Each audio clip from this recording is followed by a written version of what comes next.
Hello and welcome to my class fundamental of accounting और मैं हूँ नेहा त्रिपाठी। तो आज हम आपके सामने 11th क्लास का सबसे फर्स्ट चैप्टर स्टार्ट करेंगे जिसका नाम है fundamental of accounts.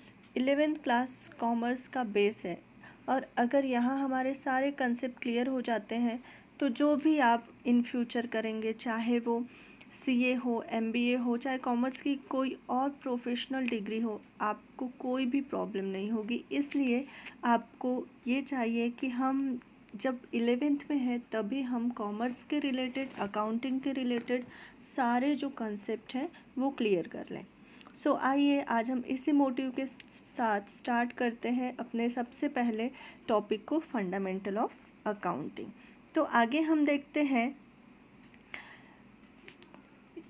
this chapter at a glance. Chapter first में meaning and definition of accounting, attributes means characteristics of accounting, accounting process, difference between bookkeeping, accounting and accountancy, objective of accounting, advantages of accounting, limitations of accounting, users of accounting information, branches और subfields of accounting, system of accountings.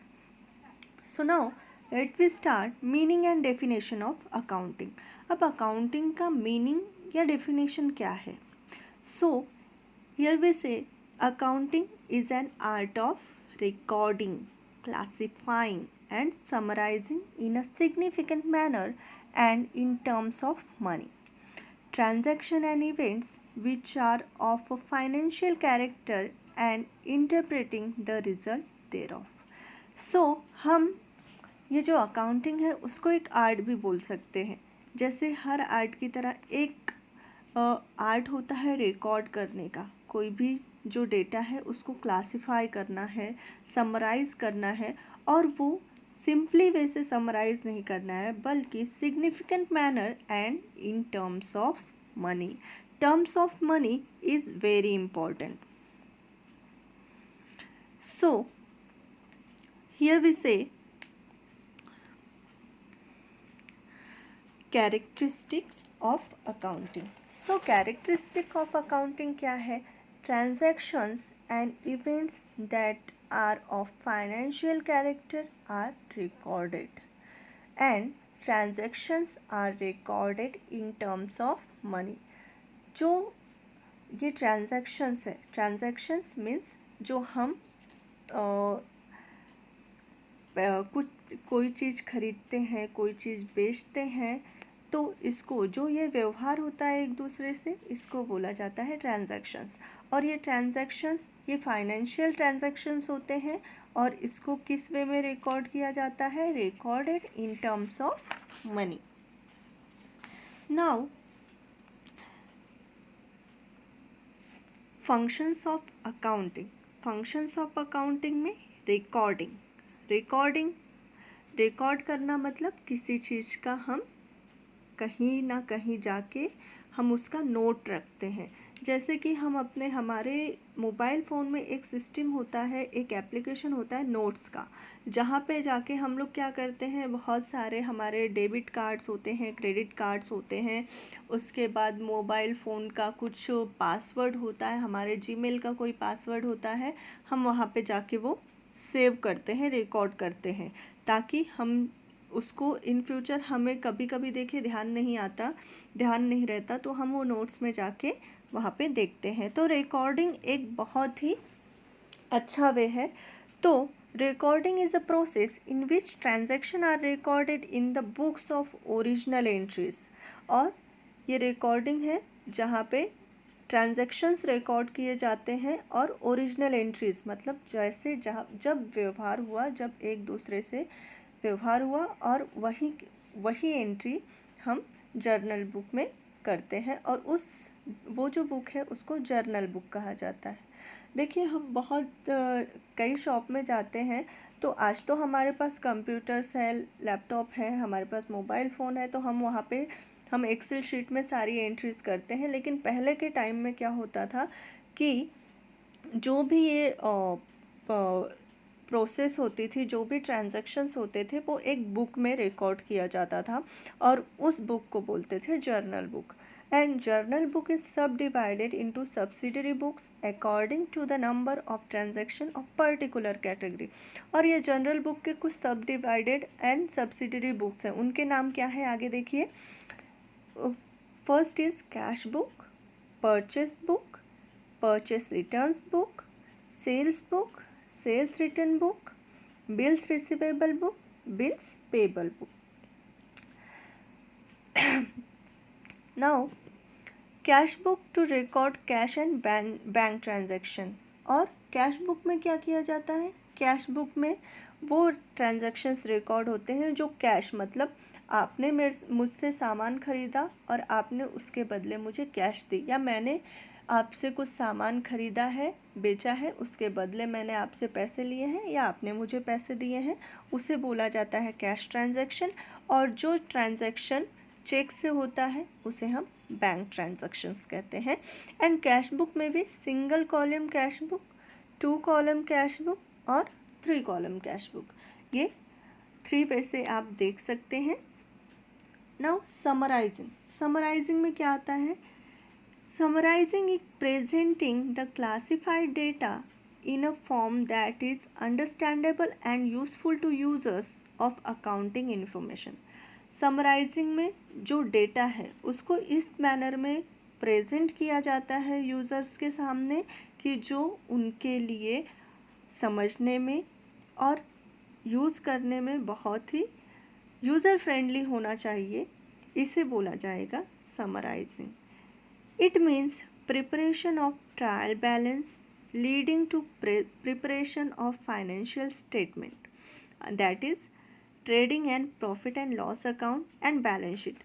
और summarising में देखिए जो भी data होता है पर transactions का, उसको हम 3 वे में डिवाइड करते हैं, trading, profit and loss account and balance sheet. Profit and loss account and balance sheet are collectively known as final account और financial statement. Profit and loss account या बैलेंस शीट को ही हम क्या बोलते हैं, फाइनल अकाउंट्स और financial statement. Okay, is that clear? So आगे देखिए, analysis and interpretation. Analysis and interpretation means analysing and interpreting the financial data helps users to make a meaningful judgment of the profitability and financial position of business। So analysis या interpretation से क्या होता है, ये एक meaningful judgement होता है कि profitability and financial position of business का पोजीशन कैसा है, वो प्रॉफिट में चल रहा है या लॉस में चल रहा है, ये सारी चीज़ें हमको एनालिसिस एंड इंटरप्रिटेशन से समझ में आती हैं। It helps in planning the future in a better way. और फ्यूचर के लिए प्लान करने के लिए ये जो एनालिसिस है वो बहुत ही यूज़फुल होता है।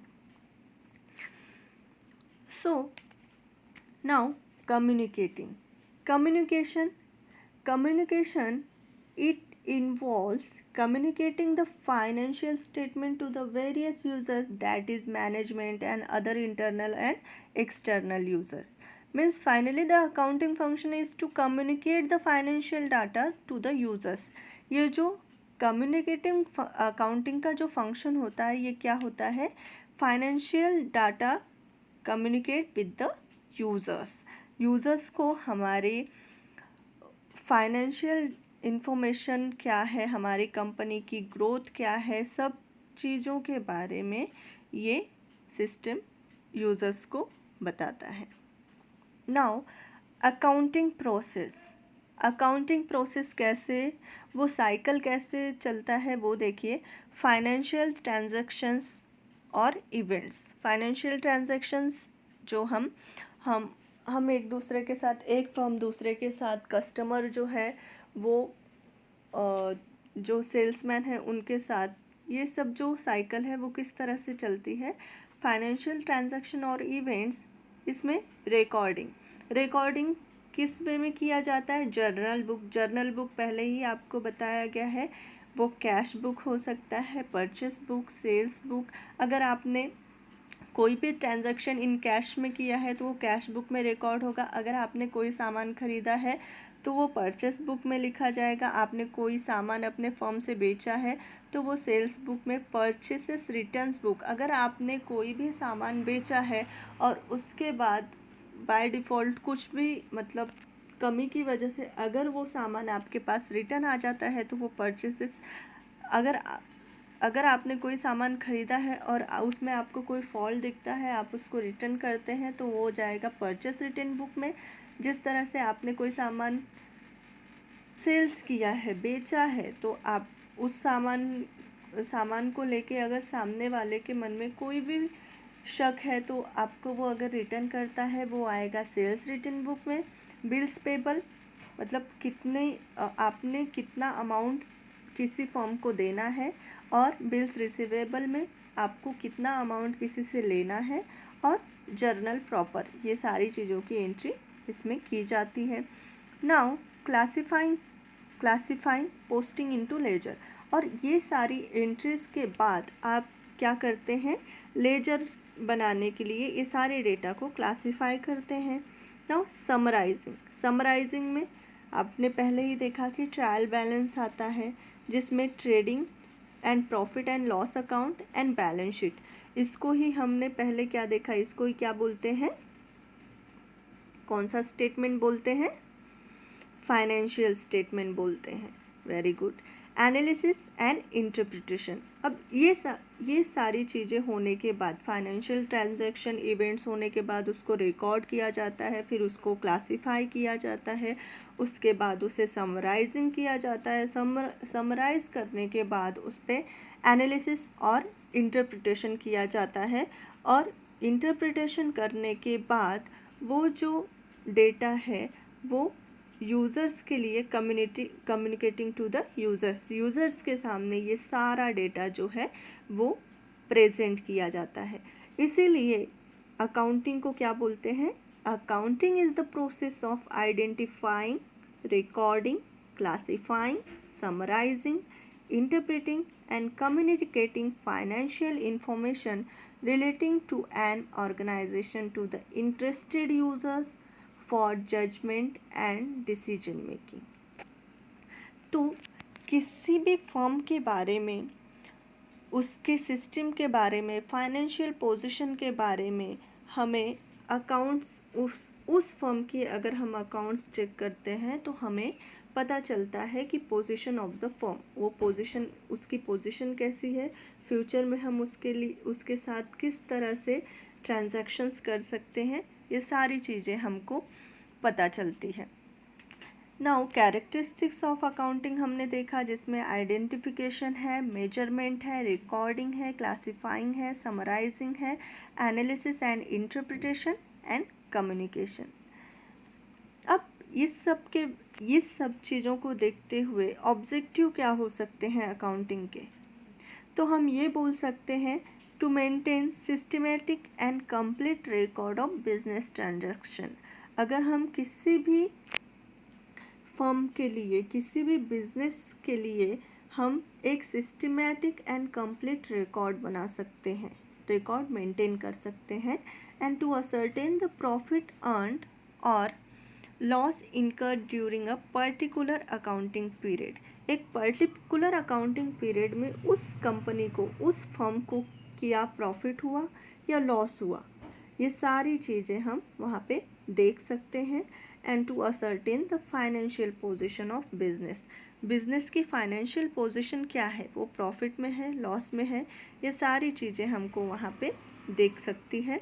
And to provide useful information to the various interested parties, और किसी भी जो कंज्यूमर होते हैं, कस्टमर होते हैं, या इंटरेस्टेड पार्टीज़ जो होती हैं, उनको एक पर्टिकुलर हमें इंफॉर्मेशन प्रोवाइड करते आती है कि हमारी ग्रोथ कैसी है, हमारे बिजनेस में अभी क्या चल रहा है, ये सारी चीज़ें हम उनको प्रोवाइड कर सकते हैं। तो ठीक है दोस्तों, आज के वीडियो में इतना ही। और भी आगे इस चैप्टर के आगे और भी जो इन्फॉर्मेशन है वो आगे के वीडियो में आपके साथ शेयर होगा। Thank you.